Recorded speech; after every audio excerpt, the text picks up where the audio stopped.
Good morning. I'm Elise Labott of Foreign Policy, and thank you so much for joining us for this wonderful book talk from the director of Middle East Institute's Iran program, Alex Vatanka.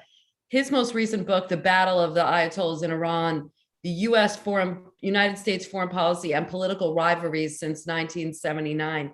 Now, this is, as I'm sure you've seen from the reviews of the book and just hearing about it, is not your typical book on Iran. What Alex does is learns the lessons from history from the last 42 years of Iranian-American relations through the lens of some of the most key and pivotal figures in the Iranian Revolution, and brings it back current to the relationship with the United States. And it has so many implications for how the U.S. and Iran have dealt with each other in the past and the future. And so there's no better person to join us to talk with Alex about his book than Ken Pollack, who is was formerly with the CIA, White House, Brookings, and he's currently a senior fellow at the American Enterprise Institute. And he's also the author of The Persian Puzzle. And we see that today, U.S.-Iranian relations are just as much of a puzzle today as they were back then. So I'm really excited for this conversation. Alex, thank you for joining us. Thank you, Elise. Thank you for that introduction, and great to have Ken on the panel. Really looking forward to our conversation this morning. Hi, Ken. Thanks for coming with us. Thanks so much, Elise. Thank you, Alex. It is a pleasure to be on the panel with the two of you, to be able to congratulate Alex and help everyone understand what a terrific book this is that he's written. All right, well, let's dive in. Alex, talk to us about why you wrote this book. When you and I spoke, you said you've traveled so much, you've done so many lectures, and you found that like a lot of people that are in the Iran space, don't really know about Iran and don't really know about the country. Well, no, thanks, Elise. So when I moved to the States in 2006, I began teaching a lot for folks in uniform in the United States, but also American diplomats and so on. And one of the realities of life is you have not had an American presence on the ground in this country called Iran in the Middle East since 1979.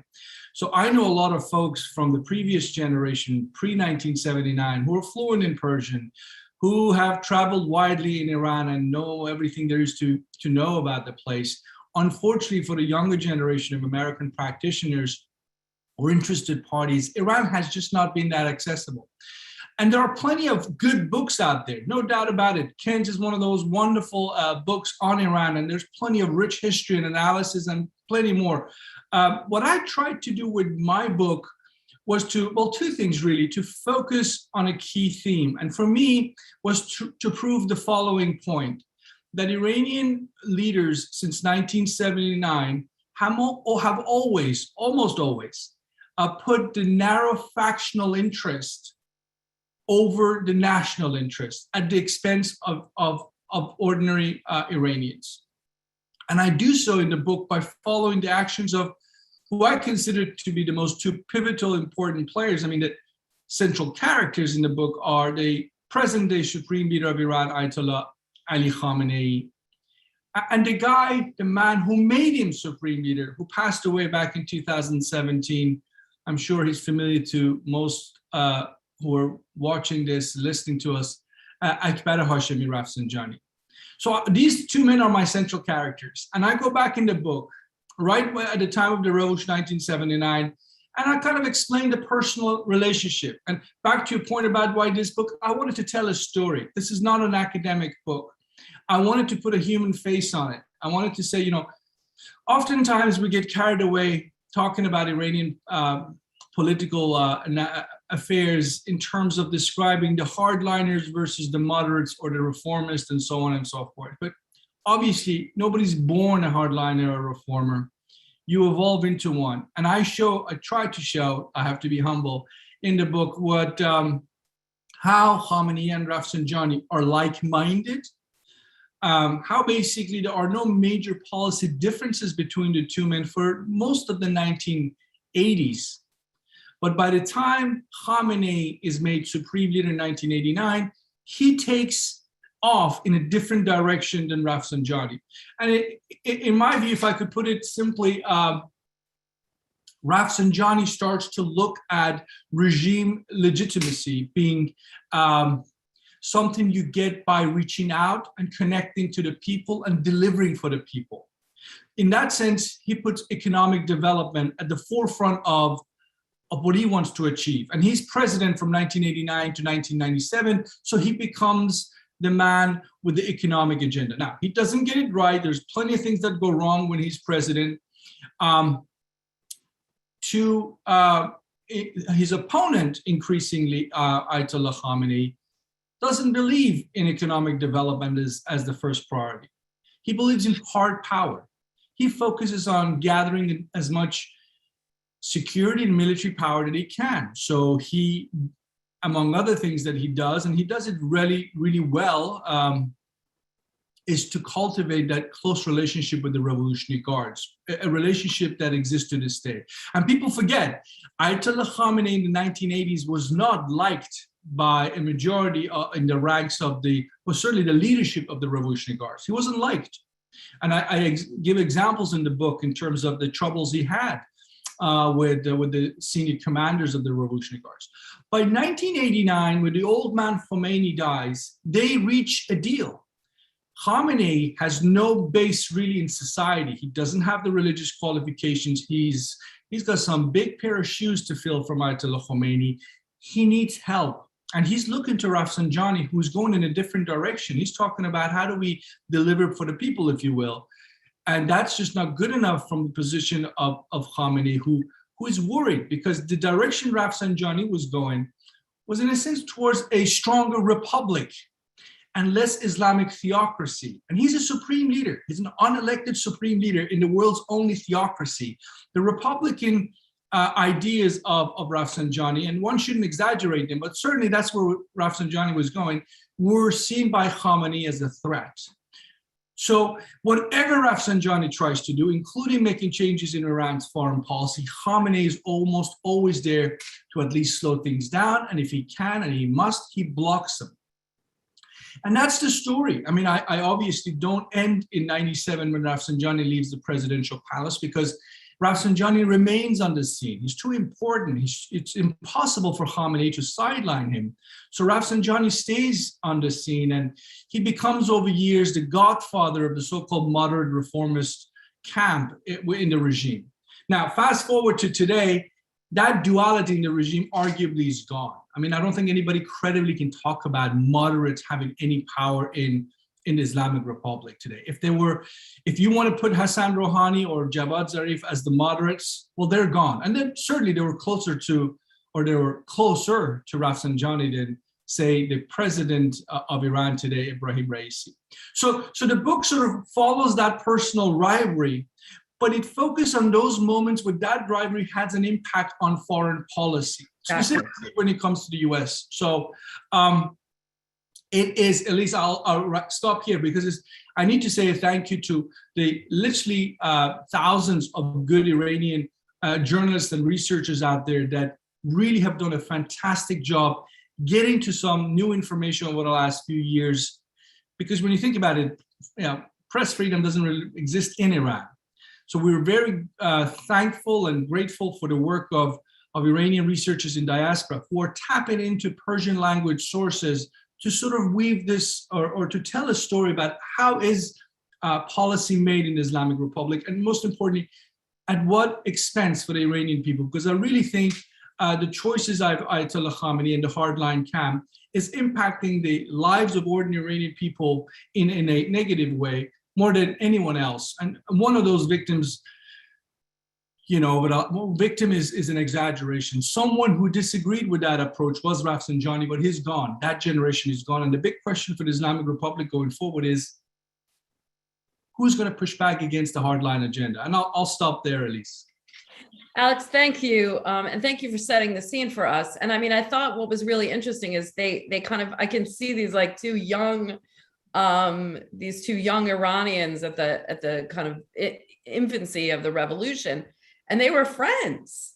Mm-hmm. And they had kind of similar aims, and then the competing worldviews and ambitions not only affected their relationships, but the trajectory of Iranian politics. And as you say, I mean, the book is so thoroughly researched by looking at their own words and writings, in addition to accounts given by others, to reveal this kind of domestic power play, really, on shaping Iran's actions. And it just goes to show you that even in a country like Iran, like, all politics is local. You think that this was really this kind of move towards a religious fervor, and then you kind of see that, yes, obviously religion is involved, but that it's really about power and politics.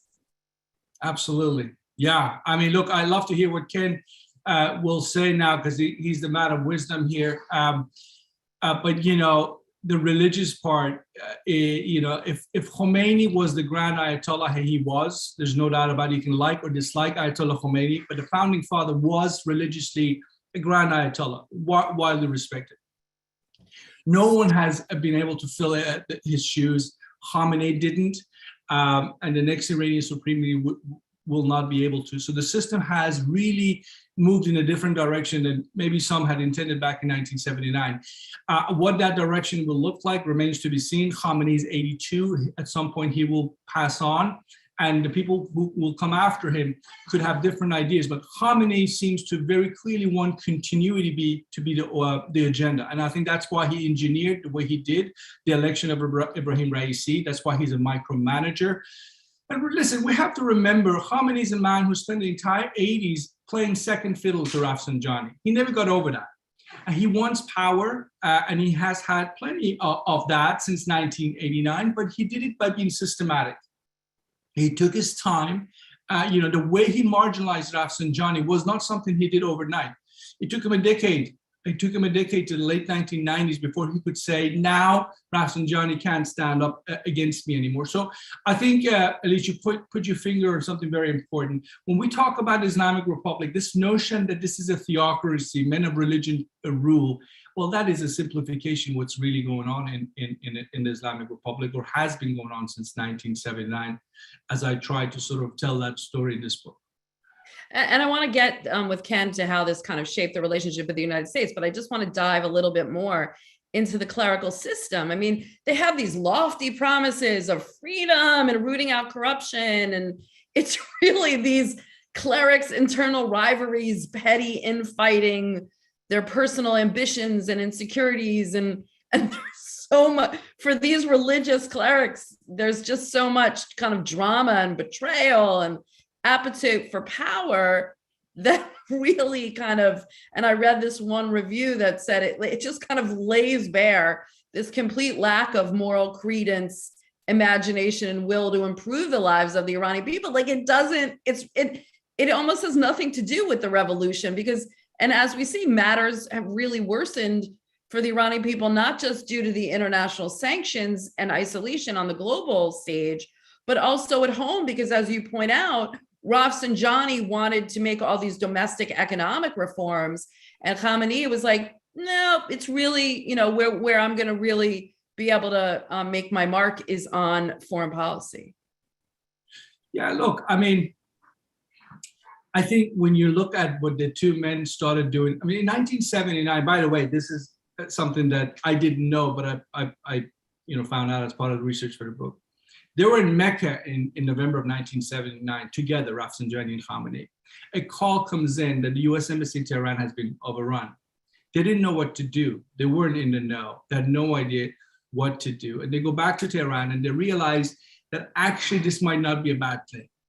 This might be a good thing to marginalize the extreme left that was anti-American at the time, and the so-called liberal Islamists who were seen to be a bit too pro-American, well, not pro-American, too open to the Americans. So what I think that example shows us is how they were making decisions which impacted hugely foreign policy based on what needed to be done domestically. So they sort of chose to be supporters of the taking over the U.S. Embassy, not so much in terms of what it meant for Iran's standing internationally and all the costs that it has produced over the years, but because it just made sense as part of the power politics in Tehran at that moment. And I think there are many examples since 1979 where factional interests have sort of, put aside the national interest.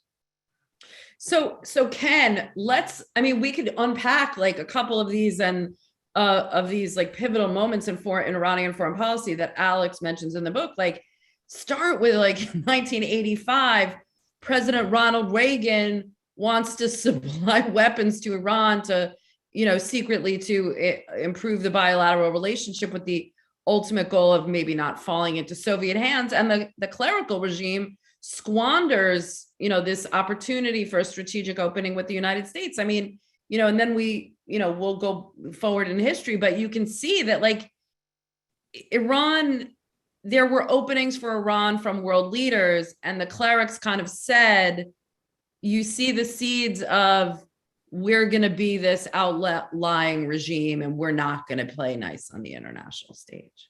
Yeah, it's it's an interesting question. It's an interesting moment in time, Elise, and it allows me to make a couple of comments about Alex's book in answering the question, right? Because whenever you're talking about the Iranian regime and U.S.-Iranian relations, right, and every time I sit down to write about U.S.-Iran relations, there are a number of different things that you're always struggling with as a writer, as someone trying to explain that relationship to other people.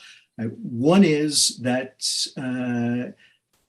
Iranians and Americans don't think alike, right? And we as Americans in particular have a very bad habit of mirror imaging and assuming that the Iranians are approaching something the way that we would approach it, and that they're seeing it the way that we would see it, or the way that we are seeing it at the moment, right? And the Iran-Contra deal is one of those moments where, we're approaching it in one way. We're hoping that we're going to get the hostages back. We're hoping even that this is going to be the beginning of a wider rapprochement. But how the Iranian regime writ large sees it is a lot more complicated, right? And that's the second big thing that you're always wrestling with when you're dealing with U.S.-Iran relationships, which is the primacy of domestic politics, right? And we know it here. And whenever, you've been covering foreign policy for 20 years, and I can't remember how many of your stories at some point you wove in American domestic politics, right? But then when we think about other countries, we assume there's somehow a black box, a pure strategic actor. Right. And of course, their domestic politics matter at least as much to them as ours do to us. And arguably in the case of Iran, as Alex's book beautifully demonstrates, domestic politics has been preeminent for the Iranians. Right. And part of the reason that we have such difficulty with the mirror imaging is that we keep forgetting their domestic politics. Right. And Iran-Contra gets wrapped up in the domestic politics of the 1980s, in the various struggles of different factions, and in particular of groups like, if you want to call them the pragmatists, led by Rafsanjani, to try to normalize Iran's relationship with the world at a time when it's locked in this life and death struggle with Iraq, when it desperately needs oil revenues and weapons, etc. Right? And then, of course, the last element that you're always dealing with is the differences in personalities. Right. And, this is a huge one. And, academic, Henry Kissinger has a great line. I can't remember the exact quote, but it's, when you're an academic looking at it, you see these big trends. But then when you're actually involved in policy making, you realize how important personalities are. Right. And one of the things I loved about Alex's book is how this device of following the relationship between Khamenei and Rafsanjani allowed him to get at all of those different issues, right? He does it beautifully and he does it seamlessly, right? Because it's really easy once he starts to unpack things to see how these completely different perspectives work through the lens of these two men, how the domestic politics can trump the foreign policy, the strategic issues, and how the personalities themselves not only differ with each other. I mean, as you're pointing out, there's a rivalry that's involved, a rivalry among various Iranian actors, where sometimes it's pretty clear, as Alex points out, that someone's doing something less because it's in the best interests of Iran or the party, but just because it's in his own best interests. And, the party or the country be damned. Right? And so it weaves into that, it weaves these all together seamlessly. And again, I think Iran-Contra is a perfect example of that, because you've got Rafsanjani and the pragmatists with their perspective, this desire to pursue some kind of an opening to the rest of the world because they know they need money, they know that they need weapons, right? And you've got other elements that are not interested in a better relationship with the United States or the world, and are not interested in allowing the pragmatists to gain ascendancy in Iranian foreign policy. And by God, they're not going to let Rafsanjani be the top dog, right? And the U.S., of course, is the innocent abroad in all of this, as we typically are. We have no idea what we're getting ourselves into, right? And our national security advisor, Bud McFarland, famously shows up in Tehran with a cake and a Bible, right? And, he is like, Daniel walking into the lion's den, right? And he just gets slaughtered because he's walking into the buzzsaw of all of these different issues that he can't possibly comprehend. Yeah, I mean, and it's not, I want to dive in a little bit more to the United States, but it's not just the United States where where Khamenei is ready to turn against the allies and send his people to war, not only on, anti-Western sloganing, but also look at the peace talks with Saddam Hussein. And, Saddam Hussein had been willing to end the Iran-Iraq war. Instead, Rafsanjani kind of furthered the regime's belligerent attitude towards not only Iraq, but Saudi Arabia. Saudi Arabia had tried to say, okay, let's find some regional accommodation.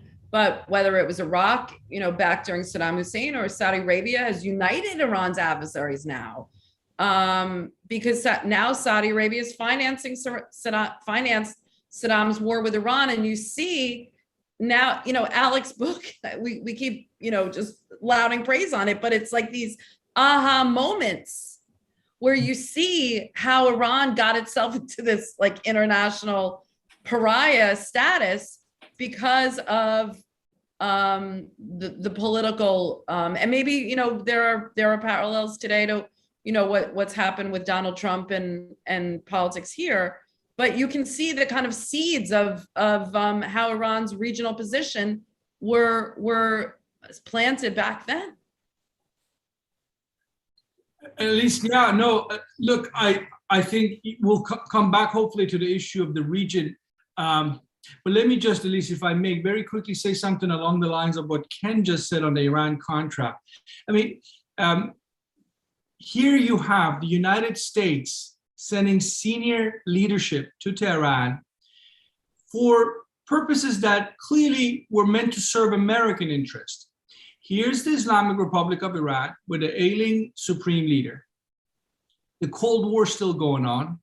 It's in the interest of the United States to maybe find ways to go back to Iran as a way of not necessarily influencing the politics in Tehran, but making sure the United States is on their radars in Tehran. Well, not on their radars, but is a factor that they consider as they go about their politics. So the United States takes a decision to send a senior, I think, and Ken spoke about that just a moment ago, a senior team, putting the hostage crisis and all the bad blood behind it, right?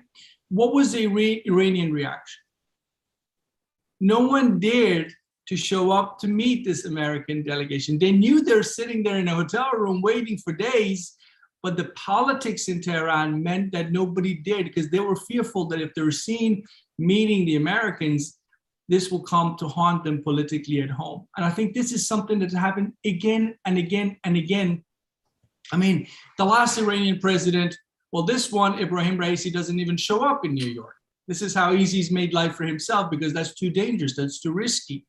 Hassan Rouhani, he had I believe it was a 15-minute phone call with President Obama, got into trouble for that.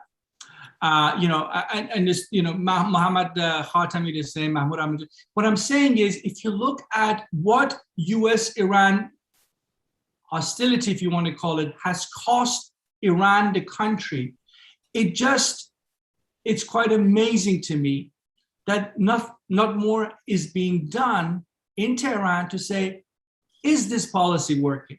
Should we review it? It doesn't mean we go and make concessions across the board to the Americans, but at least maybe we should debate this more among ourselves within the regime. I'm not talking about having a public debate on what to do with the Americans. Within the regime, they don't dare to talk about it. So that they turned the American issue to such a taboo. Well, it began as a taboo. And today I can tell you, at least nobody dares to touch the issue of the United States because they fear they might upset Supreme Leader Ali Khamenei, who owns this issue.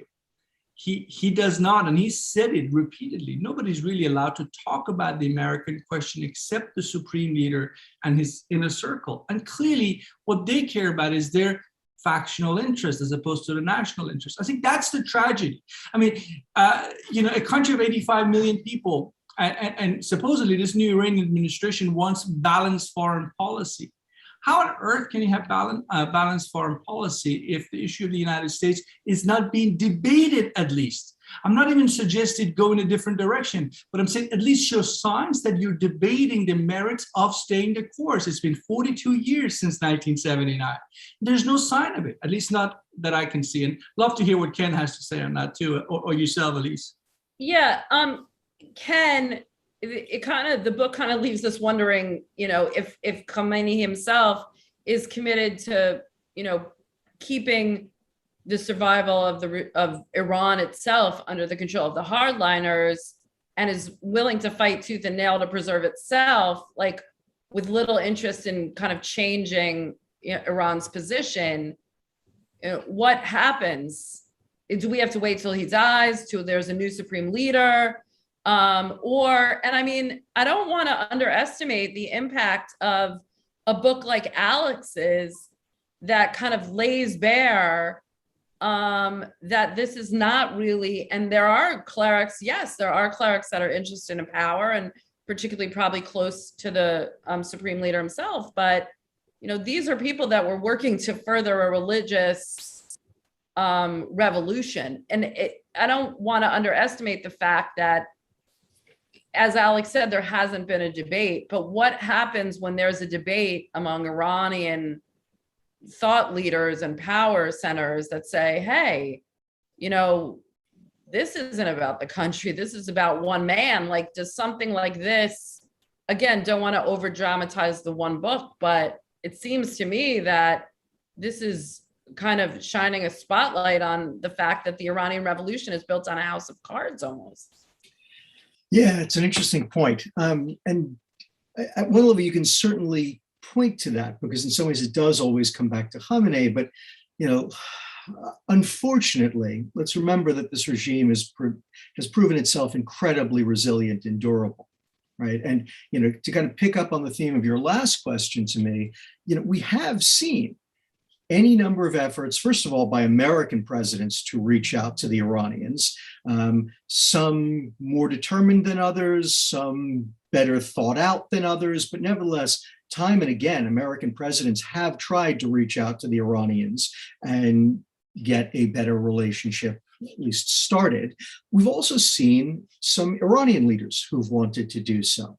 In his own way, as Alex talks about, Rafsanjani had that in mind, right? And there's both, whether it was Iran-Contra or the Conoco deal in the 1990s, there were some efforts to do so. Mohammad Khatami, right? Mohammad Khatami, does everything that one could imagine an Iranian president doing in the 1990s to try to get a better relationship with the United States. And I think, very much to your point, he gets crushed for doing so, right? It's not just the relationship with the United States that the regime's hardliners find threatening. It is the wider program of social, political, economic reform that he is the fountainhead of. And it triggers this immense reaction by the Iranian powers that be. And worth noting, that's even a moment that Rafsanjani falls into line because it is so threatening to the entire power structure. And as Alex was just pointing out, I think we've seen it again with Rouhani and Zarif. And again, we can all debate exactly what Rouhani and Zarif ultimately wanted to do and where they would have taken things, and were they the same as Khatami or somehow different. But there's no question that they had a different vision of Iran's future its relationship with the world. It's very much along the lines of what Alex was just talking about, and which he talks about beautifully in the book about Rafsanjani's perspective on the world. Right? It's very close to that. They too get shot down for their efforts. And again, it's because they're espousing this, right? You know, you can think of Hassan Rouhani as a son of the revolution. This guy's credentials are impeccable. And yet he wanted to move in this direction. That's a threat to the hardliners, and they come back after them.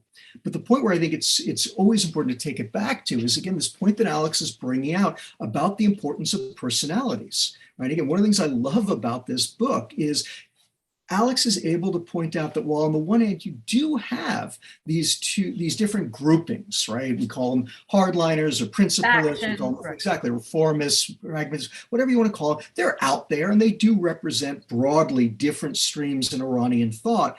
But of course, they're all made up of individuals. And every individual has his or her own perspective. And in particular, people like Khamenei, their individual personalities are huge. Right. So while on the one hand, yes, Khamenei has become more and more the hardliner. On the other hand, these are my words, not necessarily Alex's, but he's always kind of wanted to see himself as the father of his country.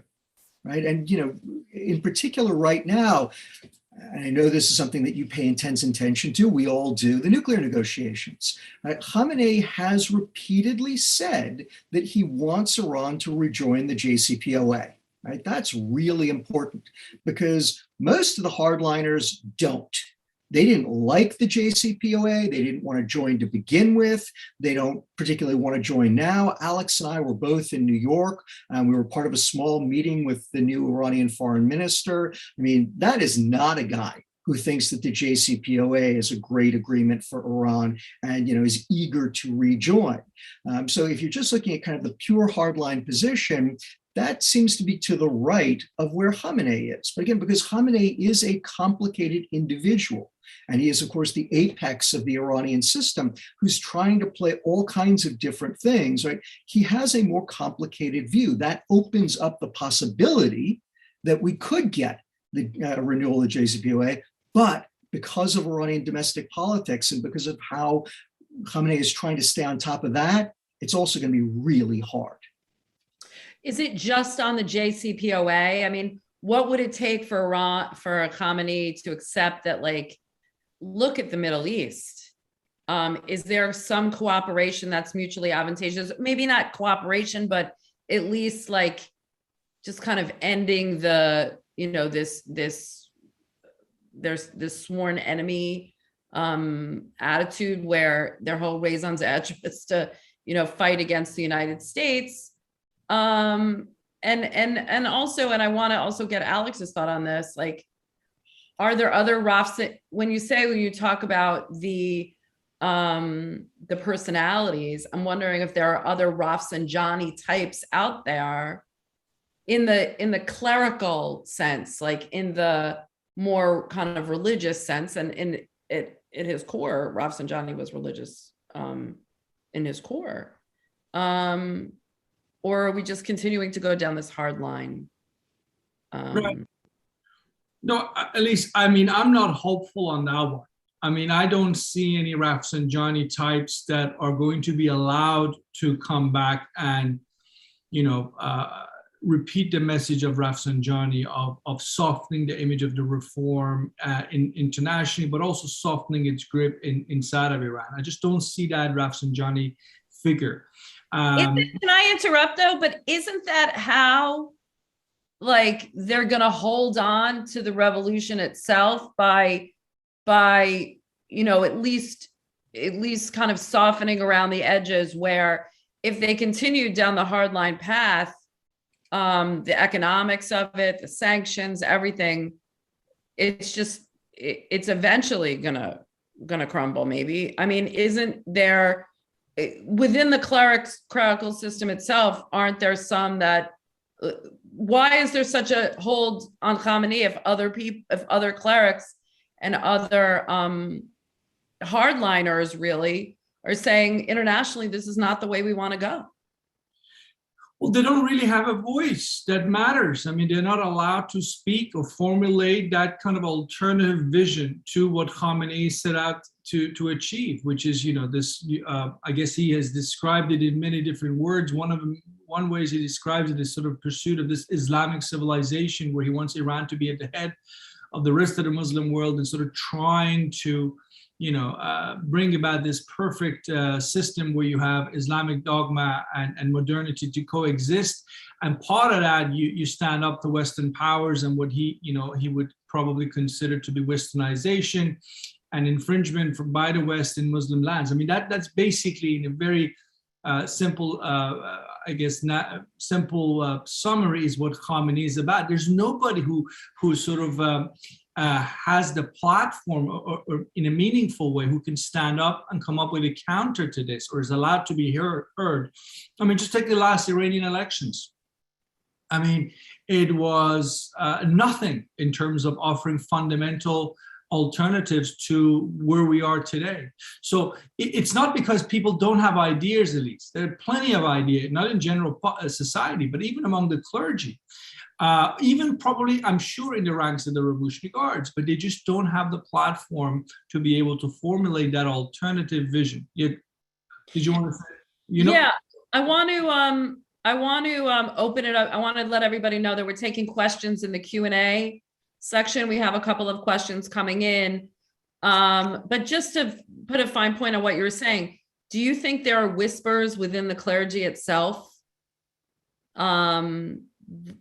And the movement, and are there ever any movements to kind of move in a different direction, and they just don't have the power, or nobody even tries? No, I don't think that nobody even tries. I mean, even Ayatollah Khamenei himself has said in his speeches, in his public speeches, that there is a trend. For example, in the holy city of Qom, there's a trend of secularism creeping in among the ranks of the clergy.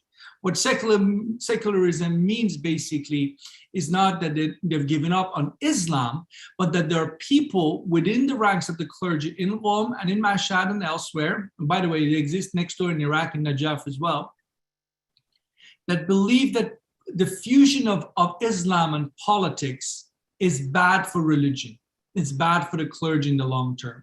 They don't believe in what the Islamic Republic has put together, or they might have been believers at one point, but at this point, 42 years after the Islamic Republic was born, they've come to the conclusion that the Vilayat al-Faqih, or the supreme jurisprudent rule, is bad for religion. So, to your point, Elise, there's chatter, clearly, because Khamenei is talking about it. Khamenei is warning about intelligence services of foreign powers trying to find a way in to influence the thinking of the clergy in a place like Qom. So we have to assume at least there is something going on there. And we don't have to just take Khamenei's word for it. A good part of the Iranian clergy since 1979 has been against the practices of Islamic Republic for the argument that I just made before. It damages religion. It pushes people away from Islam. Today, at least, Iranians are probably most restless population in the Islamic world. I mean, their attitude to Islam has changed. Rates of conversion has probably at record level at this point. So the religion is in crisis, if you will, in this only theocracy in the world, and there's only one entity one can blame, and that is the office of the Supreme, the Ayatollah Khamenei, and his predecessor, arguably Khomeini, and the way they impose religion from above on society, and we're not perfect in doing so. Well, Ken, let's bring this back to international relations. Alex talks about, a disaffection with Islam. Is it more that Islam is not delivering the international or economic benefits? Because does it go back to what you were talking about with the personalities? Is it not necessarily the religion, but the personalities that are espousing them? And conversely, what is the U.S. role in all this? I mean, it's happening within Iranian political, but for instance, we have a question from the audience. Did the reformists like Khatami get crushed because of hardliners, or because of, this whole U.S. axis of evil framework that reinforces that? Sure. So let me let me pick up on that. So, of course, when Khatami was president, he was, he reached out to the United States under Bill Clinton, and Bill Clinton goes the extra mile to try to make a rapprochement happen with Khatami. I was Clinton's Persian Gulf director at the time. And Clinton was being told by a great many of his closest advisors, don't do it. There's no payoff. Americans don't care about better relations with Iran. The Iranians will break your heart. There are no such thing as moderates in Iran, yada, yada, yada. And Clinton just said, I don't care. I'm going to try it. This guy's clearly different. And if we can have a different kind of a relationship, that would be hugely important. Clinton used to have, or still does have, this great expression, which I love, and he used it many times with regard to the opening to Iran, which is, this is one where we ought to get caught trying. Right? And he really did. And the United States made 11 separate unilateral gestures to the Iranians to try to demonstrate how interested we were. And Khatami was doing what he could to try to kind of reciprocate on the Iranian end. So the problem is not the United States. It is not the axis of evil. This all happens long before George W. Bush even starts running for election. And he is crushed by the hardliners because of the threat to the system. Right? Again, exactly what Alex's book talks about in great detail. Khatami represents a threat to every aspect of the Islamic Republic and its rule over Iran. He is looking to transform Iran socially, and that means getting rid of many of the strictest Sharia strictures on people. He is looking to open it up economically and politically. He wants greater democracy in Iran, and he wants the relationship with the United States and the rest of the world. And this is terrifying to the Iranian establishment, to the leadership of the Islamic Republic.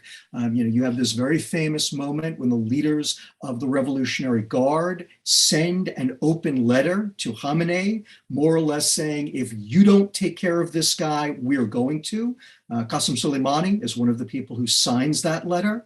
You have protests at Tehran University in the summers of both 1999 and 2000, where the students there, and let's remember, Tehran University, it's the Harvard, Yale, Princeton, MIT, and Penn State of Iran, right? It's all of it wrapped up in one. And they are trying to start a revolution on Khatami's behalf, right? And this is just terrifying to the regime. And as I said, even Rafsanjani is forced to kind of come on board. Initially, Rafsanjani had been kind of supportive of Khatami, but in this instance, whether he is forced to do so or whether he comes on board willingly, and it's probably some combination of the two, because of the threat to the system, they all rally around the hardliners, and Khamenei is the one who ultimately delivers the blow against Khatami. And this is all about their control over Iran and Iran's policies in all of these dimensions, right? That is one you cannot blame on the United States. And I'll be honest, I think the same thing was true around the JCPOA. As I've written any number of times, Iran will probably never get an American president that is more sympathetic to Iran than Barack Obama was. Barack Obama is the most pro-American president we've ever had, and I suspect maybe the most we will ever have.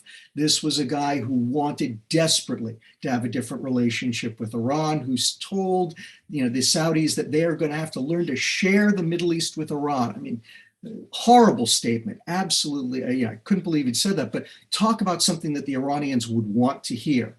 And again, it goes nowhere.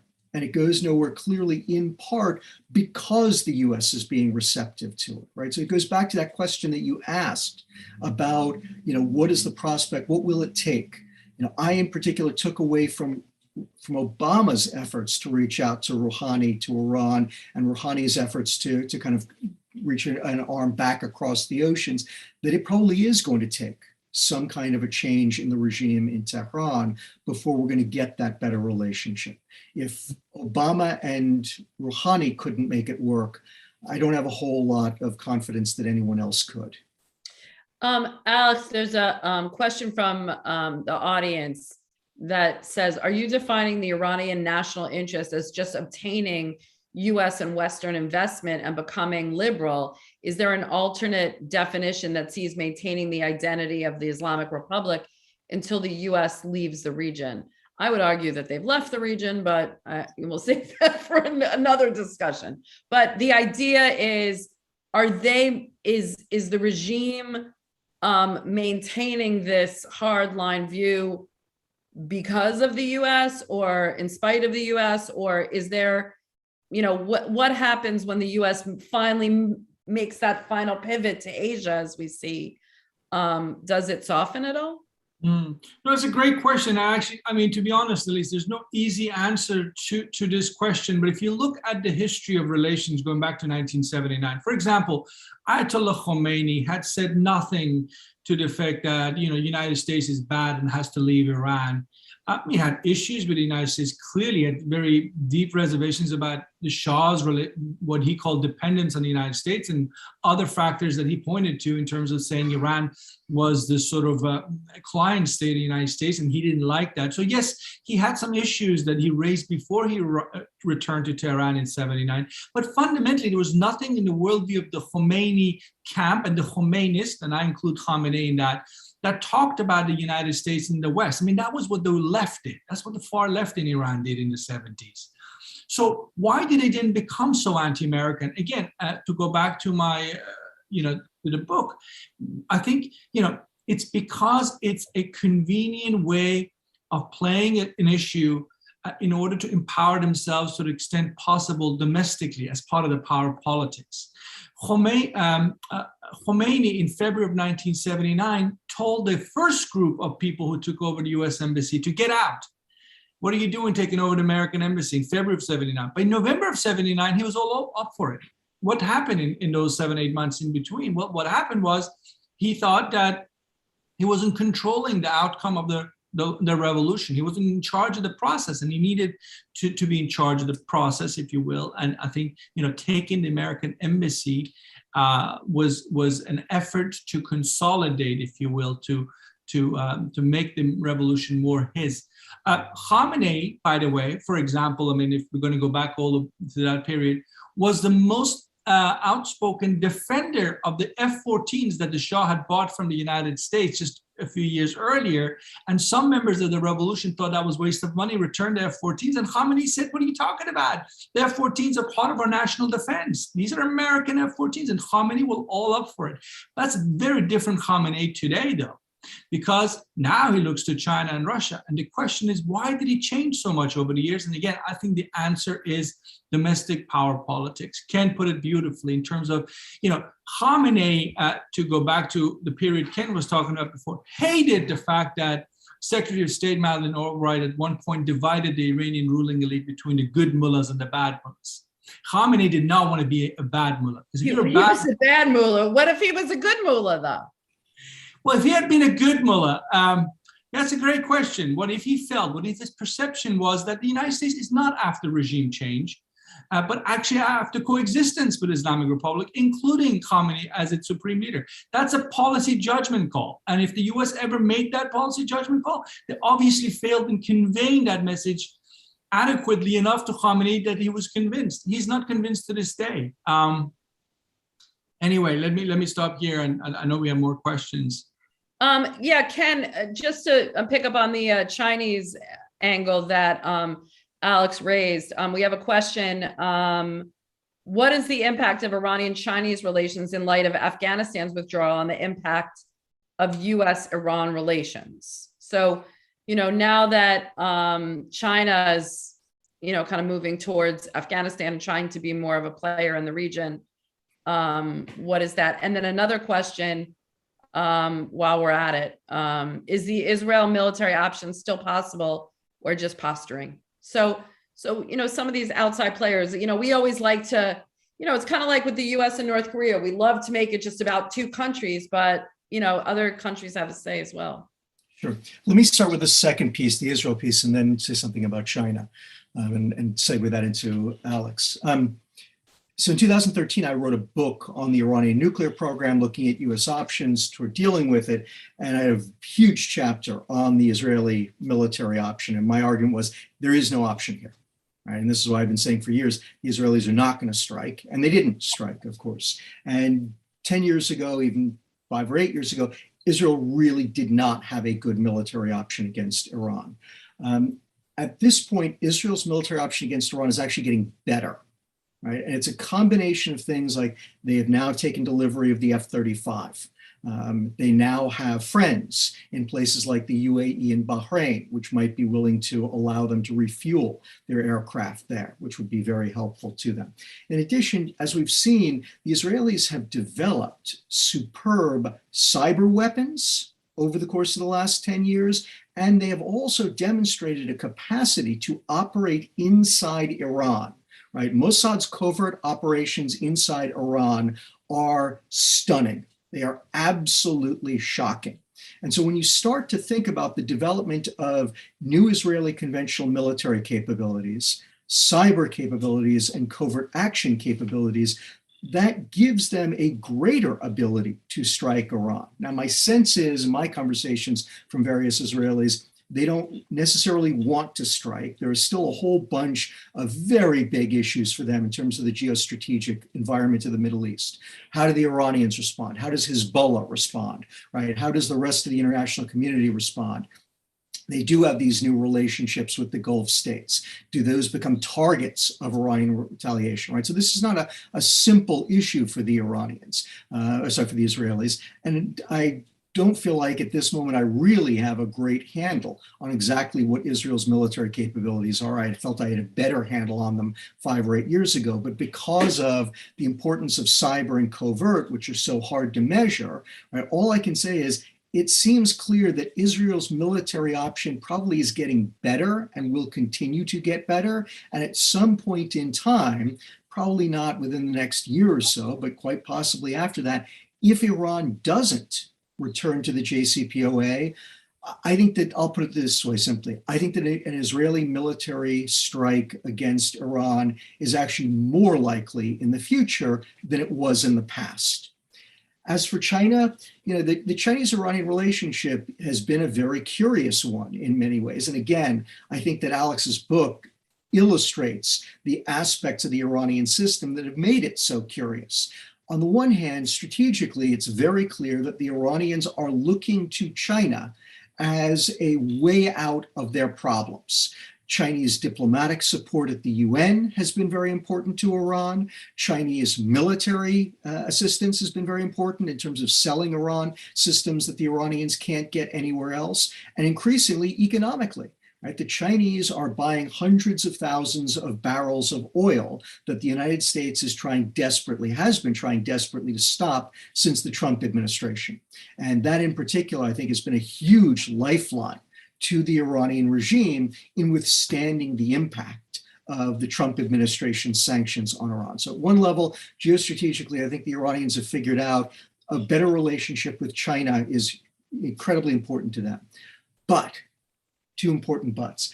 The Iranians don't always play fair with the Chinese. And at different points in time, I can remember seeing deals where the Iranians were trying to gouge the Chinese, right? And again, it's one of these where you say to yourself, why the hell would you be trying to do this? You need the Chinese. Don't try to lowball them. Give them what they want. And eventually the Iranians did seem to come around on most of it, but nevertheless, it left a bad taste in Chinese mouths. And second, let's always remember, the Chinese are in it for themselves. They are not a charity.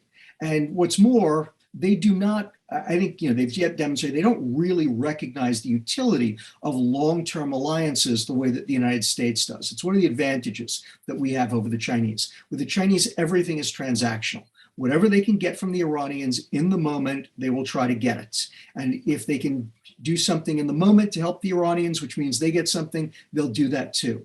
But it's not at all clear that this is actually going to be a strategic alliance that will endure and that will have ramifications beyond these narrow transactions for the Chinese, because it's not clear that they yet see Iran as being that valuable a partner.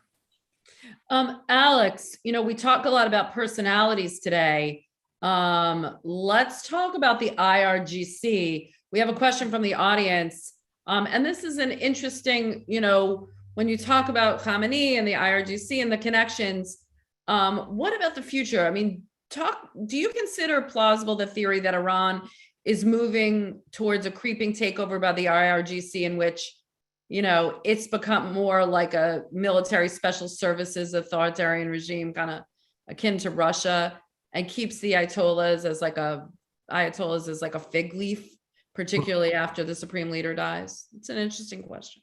It is a very important question. And at least I think we are already there, and we have been there for a number of years. It's not that, they're a state within a state, and they're trying to replicate that across the region. If you look at the Hashti-Shabi model in places like Iraq, Hezbollah in Lebanon, that's basically the Revolution Guards model as Iran has perfected it, being implanted elsewhere in the region where Iran has an influence. So you have a state within a state model.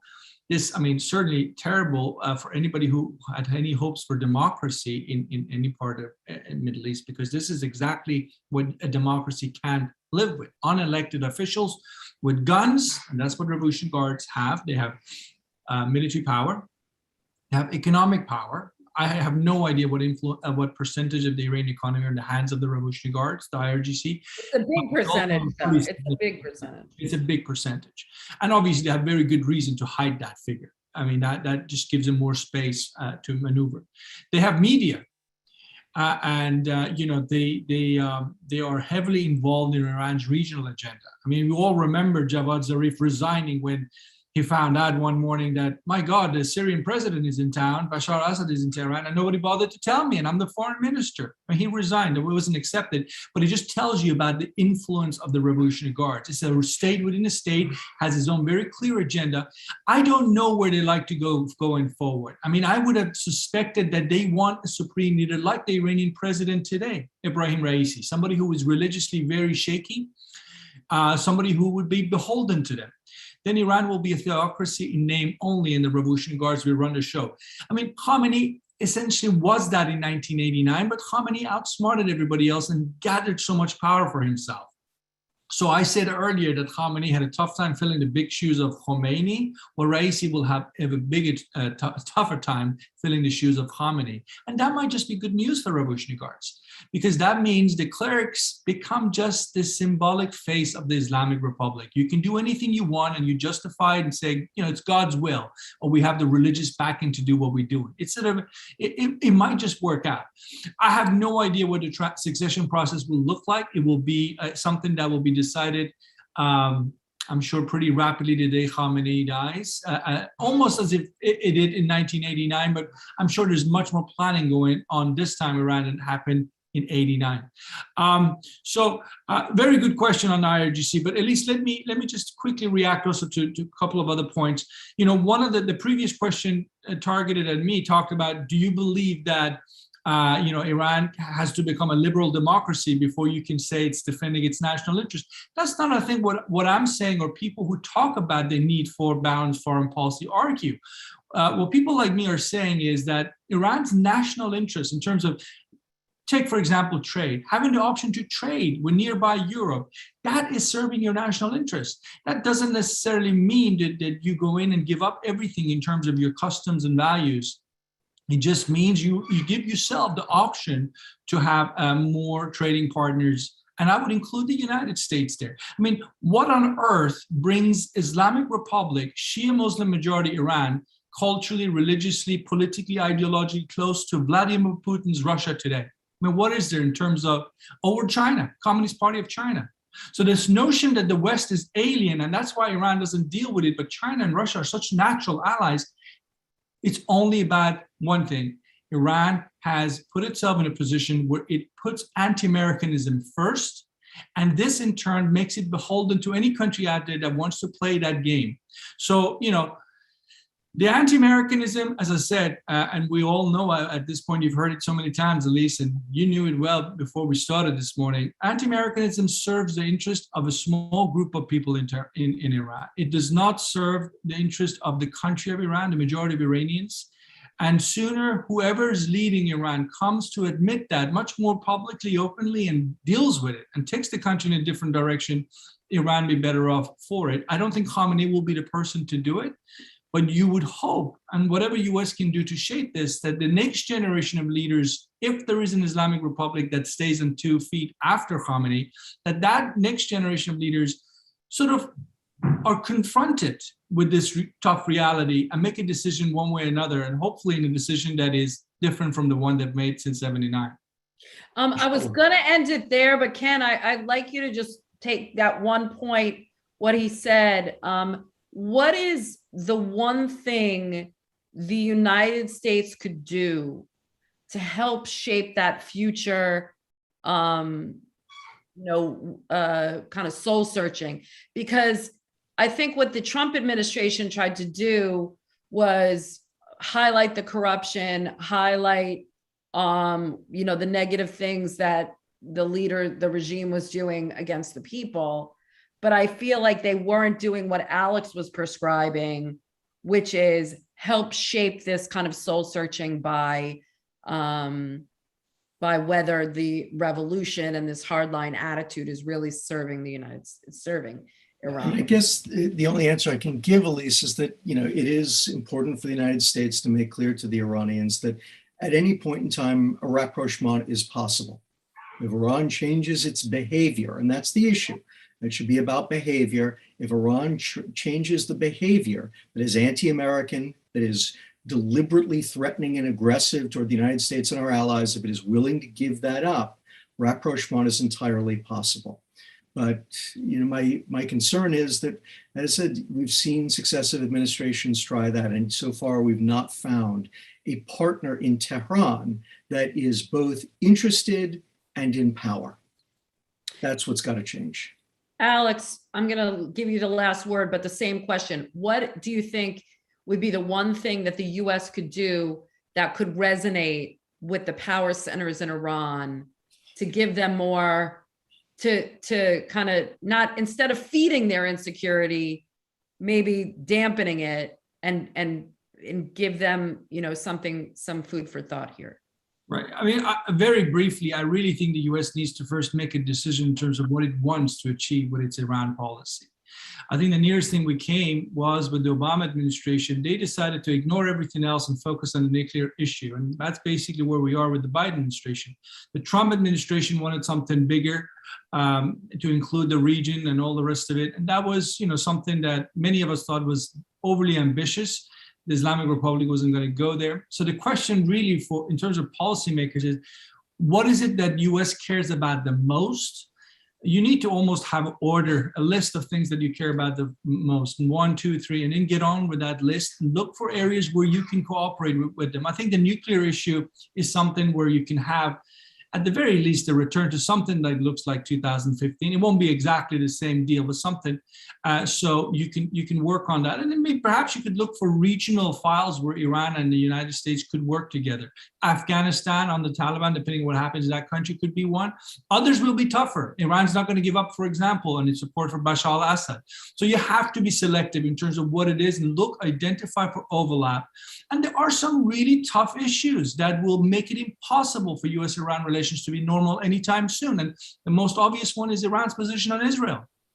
I mean, we're sitting in Washington, D.C. Can anybody imagine that U.S. Congress is going to go soft on Iran if the Iranian position in Israel doesn't soften? I mean, it's a pretty, threatening position on a key U.S. ally, and there are other issues. So this is all, the ball is back in the court of Iran. But that, in the meantime, doesn't mean there aren't things one can do. You can certainly de-escalate. You can look for ways to tactical cooperation, but I don't think we should be optimistic that the sort of return to pre-1979 is going to happen anytime soon. Because, you see what's happening at MBS in Saudi is kind of saying, I need to deal with my domestic situation. I don't need this headache with Iran. You kind of wonder whether that presents an opportunity. You're saying no. Yeah, I'm saying, and I'm not going to defend MBS's policies or anything to do with the idea of inward looking and building your own nation up instead of a foreign policy all around and costly investments. If Iran could do that, and if everybody in the Middle East could do that, focus more on improving the lives of the people, I think the whole region as a whole would be better off for it. Well, unfortunately, we could keep going. Were you going to say something, Ken? Amen. Amen. Inshallah, I guess. Look, this was a great conversation. So much more that we could unpack, but I really want to encourage everybody to read Alex's book because You know, I think some of the best books that describe US policy are written in a narrative where people can understand the motivations of the characters and how, you know, that leads to the policy and the situations. And I think Alex weaves that so masterfully. There's a lot of new information in this book. If you want to understand why Iran is the way it is, and this is the book to do it. So Alex, Ken, thank you so much for joining us. I'd like to thank MEI and everybody for watching.